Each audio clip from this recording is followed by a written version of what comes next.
Hi, everyone. Welcome back to my podcast channel thing. I'm trying to keep as much to a schedule as possible, so I am scheduling these out ahead of time. So if I miss anything, I apologize. So if you guys send me voice messages here on Anchor or leave me comments or whatever, I apologize that I might miss those. I just released the article schedule, and I want to make sure that you guys understand that the Twitter schedule that I posted is not the podcasting schedule. The podcasting schedule is vastly different from the schedule that I posted on Twitter, just so you guys know, because articles are typically made first, then the podcast. That way I have something to work off, and there is some form of script-ish type deal that has already been written out and worked on and is finished per se, and I'm not just plucking information from the top of my head because I suck at doing that. So welcome back to my channel. I'm Lulu, your host. You're listening to Utter Randomness podcast, and this is a midnight binge with Motherland season 1.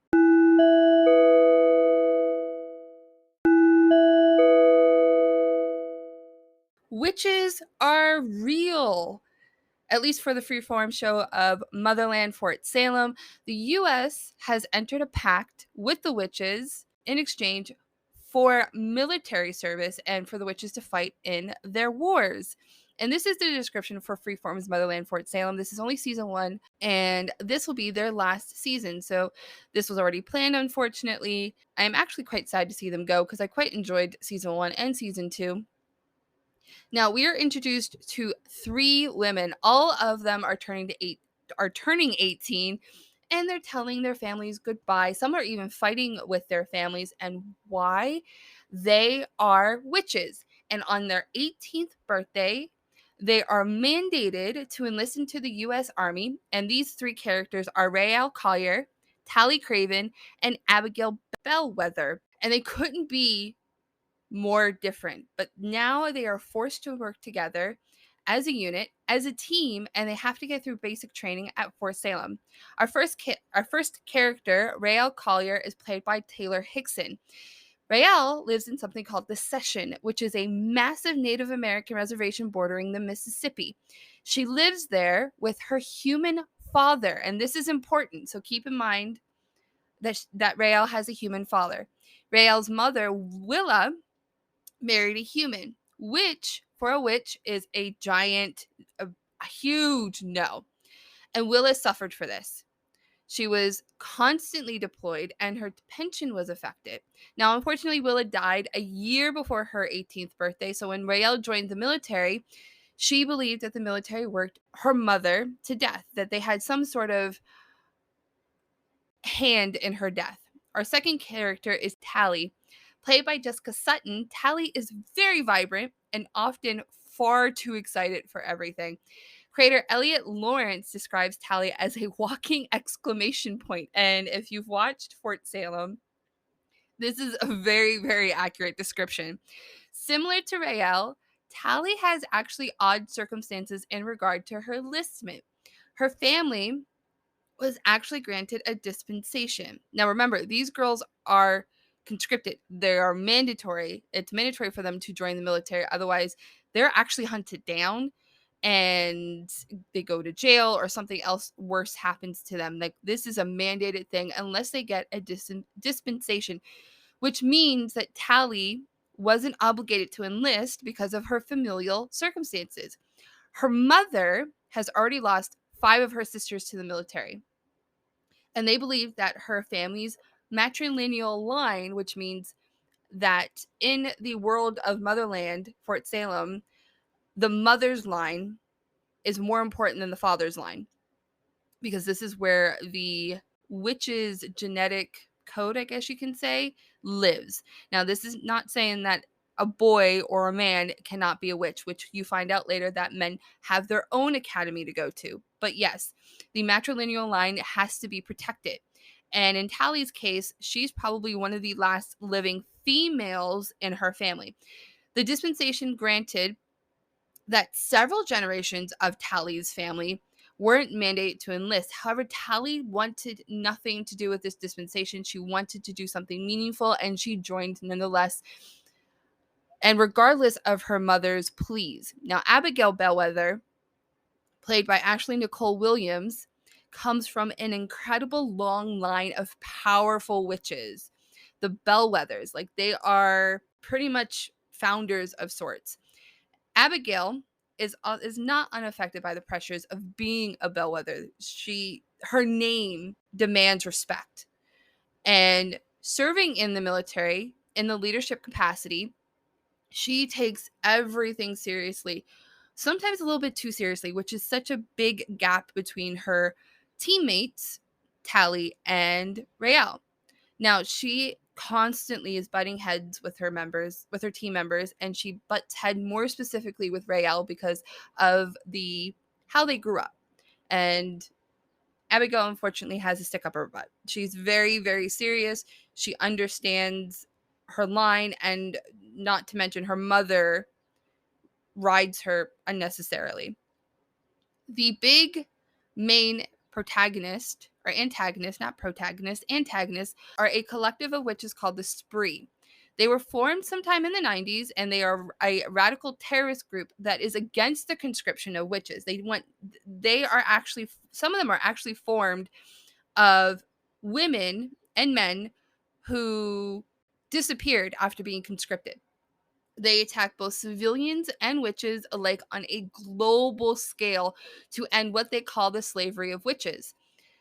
They use containers and inflatable devices to exact terrible attacks against places such as mall, public swimming pools, and in recent years their attacks have escalated in intensity, and they even sent an agent into Fort Salem called Scylla Ramshorn, who is a necro witch. Now, we're going to get into the specific types of witch and something called seeds.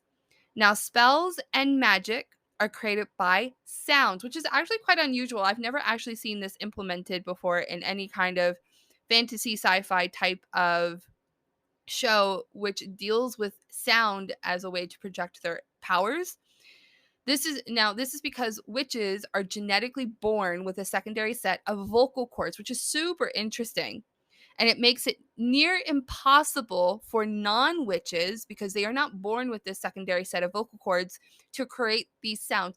Or so it is thought until the season 1 finale. These sounds are called seeds, and they are a witch's main arsenal in combat. Abigail, Raelle, and Tally are an incredibly powerful unit, and they are the most powerful amongst the cadets and the other conscripted witches, not just because their seeds are exceptional, but because each witch complements each other. Abigail is something called a blaster, or someone that can dispense powerful weather. Raelle is something called a fixer, who is a type of medic. She can heal with her seeds. Tally is something called a knower, or someone whose talent resides in divination. She basically has a third eye. There are also conclave, naval, water, and necro witches, which is what Scylla is. Now, this is all just what the show is basically fundamentally about. Production began all the way back in 2016 under the temporary title Motherland. 2018 saw the show get its pilot ordered, and in 2019, Freeform gave production straight to series for its first season, which consisted of 10 episodes. There was only one minor hiccup in casting when it was announced that Abigail would be recasted to the actor who is now in that position. Now, there has been mixed reviews from Rotten Tomatoes and Metacritic. The show is a bit ambitious, and now we're only talking about season 1, and they were still struggling to find its footing. Season 1 is always rough for any show. I think there is very, very, very few shows that basically come out of the gate running. Now, I know I say that because we're getting a lot of limited series from streaming services such as Disney Plus, and their shows are anywhere between 6 and 9 episodes, and a good percent of the time they are incredible.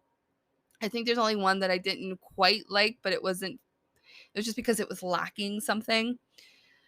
Now, I rate it maybe a 3.0 out of 5. I enjoyed it. I really, really did. And I still enjoy it. And I still love the second season as well, which I will also do a podcast for.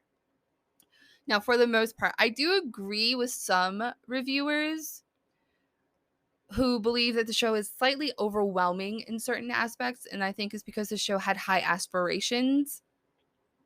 The second season aired on Freeform June 22nd, and it wrapped up. You can find Motherland, I believe, on Freeform's website. They're streaming. I believe it's free. I have no idea. I think it's also on Hulu. Don't quote me on that because I've caught up. So I actually have no idea right now. I will maybe get back to you on that maybe in the next episode or something, because the third season and final season comes out next month for June once again. And like I said, it is, I think it was quite heavy in some places. And we follow these three women around and basically fighting for the military. And some of them don't believe for what they fight for. And most of these, they're pretty much girls. They're only 18 years old. And they're fighting the spree who's already killed witches. And a bit of a season 2 spoiler. Actually, it was in season 1. Was it in season 1? I've watched them both pretty much in succession that I've forgotten what season 1 and what season 2. But a little bit in season 2, I know for sure this is in season 2, we find a new sort of antagonist who seems so much stronger than the spree. And then because of this antagonist, Fort Salem and the military actually end up trying to work with the spree in order, because this antagonist actually just wants to wipe out witches in general. They have no care for it. They just want to get rid of them and everything. And because of the diluted lines, because, like, for example, Willa married a human, Rael's father. And in season 2, you find out how these women are paired up. Basically, they're paired up for power and for future soldiers with no care of how these women will be raised. Sort of like the bellwethers. There's little care about how these women are raised as long as it's a powerful female. All of their care is in women. And it's quite interesting because not many shows have that. And I think I think Freeform did a good job with it. And I just kind of wish it got maybe another extra season or so. I don't think the story is over. I don't think they are going to give enough episodes for a season 3. Maybe they'll do something like what Smallville did and some other late 90s, early 20,000 or 20,000 2000 shows did, where they did comics for some of their seasons. Maybe they'll do that, or maybe they'll release minisodes, or maybe they'll release short stories or something, because I don't think these stories are over, honestly, but we will see. Next month, like I said, is their last and final season for season 3, unless it gets picked up somewhere else, which I would be super excited. But it sounds like this is it. I think they're going to give some kind of closure or open-ended for season 3. We'll see. I'm excited for it. I hope you guys are excited for it too. Some news. I am opening a website soon. I know I mentioned this before, so I hope you guys support that. You guys can continue supporting either by simply listening, reading my articles, which are on WordPress, which though you will be finding a new home soon on the website. You can support this blog by considering buying me a coffee on Buy Me a Coffee, Patreon. I am on Ko-Fi now. You can also become a supporter here on Anchor. Follow me on Twitter, because I am on Twitter. I'm on TikTok. I'm on Instagram. And I will talk to you guys later. Bye.